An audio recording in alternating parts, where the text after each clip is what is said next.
Now, Covington Catholic is firing back. At least the kid who was accused, Nick Salmon. He's hired a well-known attorney by the name of Lynn Wood. Lynn Wood also represented, it was Richard Jewell and the 1996 Atlanta Olympic bombing.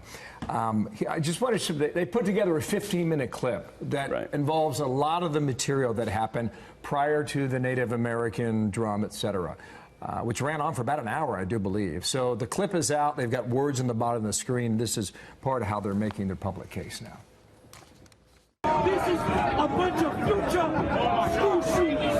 How you gonna tell somebody to go to shoot up a school? That's like really rude. That's racist, bro. When you get old enough, they're gonna steal your organs. Whoa, hey, why you being mean? Hey, we love you, kid. Hey, we love you. Mr. Phillips began moving to his right, down a line of boys, eventually stopping face to face with Nick Salmon.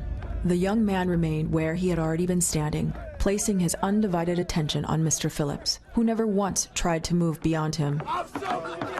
It goes on from there, and they have filed suit now or put a number of defendants on notice. I think 51 total list now. News organizations, individual news personalities, CNN, NBC, MSNBC, Washington Post, CBS, Elizabeth Warren, Ilhan Omar, the newly elected member of Congress from Michigan, Kathy Griffin, Jim Carrey. It's a long, long list. Leslie, you wrote a piece at foxnews.com after this story first erupted and then started to die down a little bit.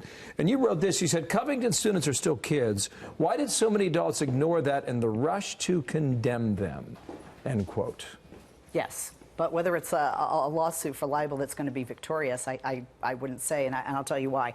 Opinion is is protected by free speech, by the First Amendment.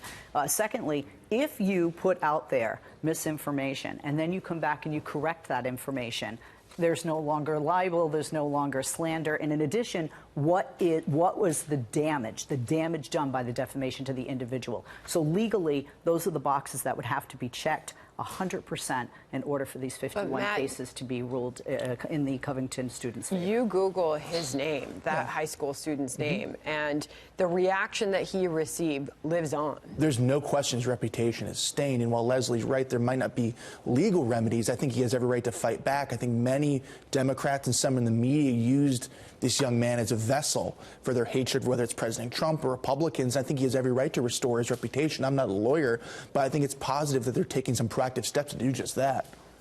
Lynn Wood, I mentioned the attorney. Part of his statement reads the following: as we analyze the mountain of false publications of action and statements about Nick, we'll be looking at causes of action behind defamation and intentional infliction of emotional distress, including actions based on cyberbullying and assault. Yeah. You know, I think that the point about whether this is all actionable is a good one.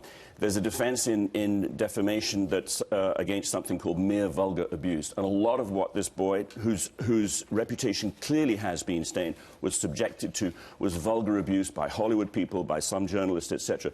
The actionable stuff would be against those news organizations, perhaps like the Washington Post, who just put out what has now been proven to be an absolutely false story based on Nathan Phillips' dishonest account.